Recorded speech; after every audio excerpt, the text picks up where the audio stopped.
दोस्तों, जय श्री राम। आज हम बात करने वाले हैं गौतम बुद्ध की एक और नई कहानी के बारे में, जिसमें उन्होंने अपने आत्मविश्वास से सबको यह बताया कि आत्मविश्वास की शक्ति कितनी बड़ी होती है। तो आइए हम अपनी कहानी को शुरू करते हैं। उंगलीमाल और गौतम बुद्ध की कहानी। एक समय की बात है, गौतम बुद्ध एक राज्य में भ्रमण पर जा रहे थे।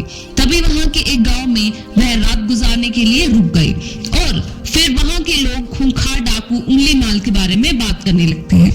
तभी महात्मा जी ने उन आदमियों को बुलाकर पूछा कि भाई आप लोग किसकी बात कर रहे हो।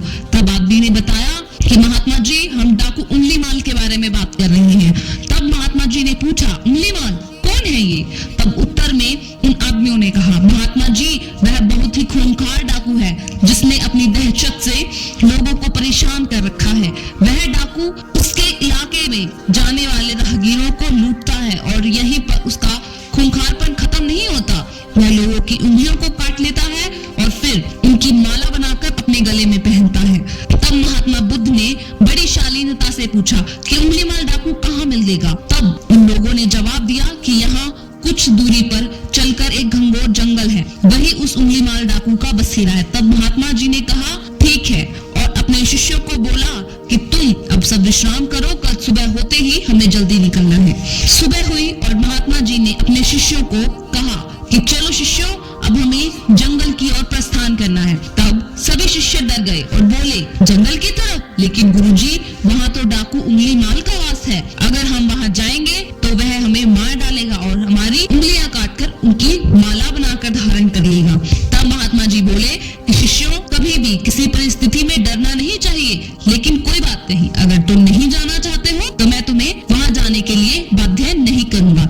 जैसे तुम्हारी इच्छा। महात्मा जी जंगल की तरफ प्रस्थान करने लगे।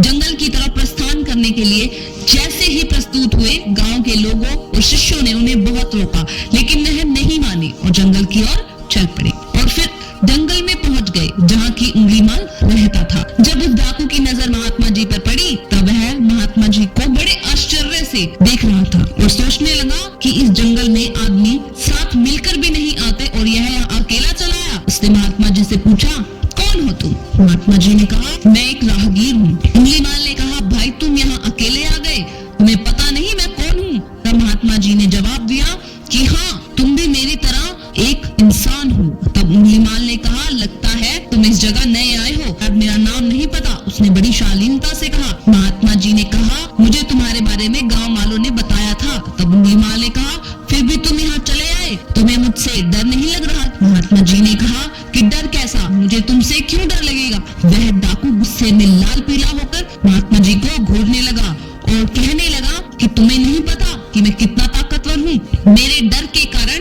यहाँ अच्छे से अच्छे दिग्गज आने की हिम्मत नहीं करते और तुम यहाँ मरने चले आए हो। तब महात्मा जी ने कहा मैं तो तुम्हें ताकतवर नहीं मानता। तब तो गुस्से में लाल आंखें करके वह डाकू महात्मा जी को देखने लगा। तब उंगलीमाल ने कहा कि तुम्हें नहीं पता कि मैं कितने आदमियों को मार चुका हूँ। मेरे गले में यह माला नहीं देख रहे हो। मैंने उन आदमियों को सिर्फ लूटा नहीं है, बल्कि उनके हाथों की उंगलियां काटकर अपनी माला में पिरोली है। यह कहते हुए उंगलीमाल जोर जोर से हंसने लगा। महात्मा जी भी मंद मुस्कान के साथ हंसने लगे। तब वह डाकू आश्चर्य से महात्मा जी को देखने लगा और सोचने लगा ये कैसा इंसान है, मुझसे डरने की बजाय यह हंस रहा है। तब उंगलीमाल ने कहा कि लगता है तुम्हारा मानसिक संतुलन ठीक नहीं है, यह सुनकर तुम्हें सदमा लग गया है। महात्मा जी ने कहा मुझे कोई सदमा नहीं लगा और मेरा मानसिक संतुलन खराब है। उंगलीमाल ने कहा तुम्हें मुझ जैसे ताकतवर डाकू से डर नहीं लग रहा और यह सब सुनकर भी तुम मेरे सामने खड़े हो, यह उससे भी ज्यादा आश्चर्य की बात है।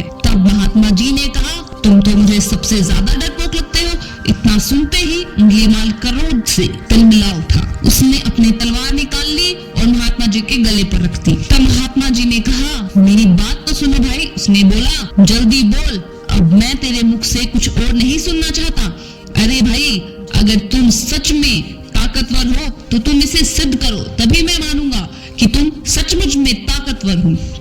उंगलीमाल ने कहा अच्छा बता मुझे क्या करना होगा अपने ताकतवर सिद्ध होने के लिए। तब महात्मा जी ने कहा कि तुम्हें वो पेड़ दिख रहा है। उंगलीमाल ने कहा हाँ दिख रहा है, तो क्या करना है, उस पेड़ को गिराना है। महात्मा जी ने कहा तुम्हें सिर्फ उस पेड़ के 10 पत्ते तोड़कर लाने हैं। इतना सुनकर उंगलीमाल जोर जोर से हंसने देखने लगा और हंसते हंसते पेड़ से पत्ते तोड़ लाया और महात्मा जी को देने लगा। महात्मा जी ने कहा, जाओ अब यह पत्ते उस पेड़ पर वापस जोड़ कर आओ। तब उंगलीमाल हैरानी से महात्मा जी को देखने लगा कि यह कैसे हो सकता है, एक बार कोई चीज टूट जाए वह वापस कैसे जुड़ सकती है। तब महात्मा जी बोले, क्यों, तुम तो बहुत ताकतवर हो ना, फिर इन पत्तों को तुम क्यों नहीं जोड़ पा रहे हो? मैं तो तुम्हें जब ताकतवर मानूंगा जब कि तुम इन पत्तों को वापस उस पेड़ पर जोड़ दोगी, नहीं तो तुम डरपोक हो मेरी नजर में। असली ताकतवर तो वह होता है जो टूटी हुई चीज जोड़ दे, जो चीजें तोड़े वो कैसा ताकतवर। यह सुनकर उंगलीमाल महात्मा जी के चरणों में गिर गया और उनसे कहने लगा कि महाराज जी मुझे क्षमा करें, सचमुच मुझे आज एहसास हुआ कि मैं कितना बड़ा पापी हूँ। मैंने कितने निर्दोष लोगों का खून बहाया है, उन्हें लूटा है। महात्मा जी बोले कि तुम्हें अपने पापों का एहसास है, यह बहुत बड़ी बात है। अगर तुम्हें सचमुच अपने किए पे पछतावा है तो आज से सच्चाई और अच्छाई की राह पर चलो, दुखी लोगों की मदद करो और अपनी ताकत का इस्तेमाल जरूरतमंदों की रक्षा में करो। तब से उंगलीमाल अच्छे रास्ते पर चलने लगा और सबकी मदद करने लगा। इस कहानी से हमें क्या शिक्षा मिली? इस कहानी में हमने देखा कि खूंखार डाकू और महात्मा बुद्ध की आत्मविश्वास भरी इस मुकाबले के बीच एक अंतर था। जबकि डाकू आत्मविश्वास की कमी के कारण हार गया, महात्मा बुद्ध ने अपनी आत्मशक्ति को पहचाना और सच्चे आत्मविश्वास की प्राप्ति की। हमें यह याद रखना चाहिए कि हर मुश्किल से लड़ने के लिए आत्मविश्वास हमारी महत्वपूर्ण जरूरत होती है। हमारी जीत या हार आत्मविश्वास पर ही निर्भर करती है और जब हम सही तरीके से आत्मविश्वास को समझते हैं और उसे विकसित कर लेते हैं तो हम सचमुच अपारतंत्री हो सकते हैं। तो अगर उम्मीद करती हूँ कि आपको इस कहानी से बहुत कुछ सीखने को मिला होगा। अगर आपको यह वीडियो अच्छी लगी हो तो इसे अपने परिवार और दोस्तों के साथ शेयर जरूर करें और हमारे चैनल को सब्सक्राइब करें। जय श्री राम।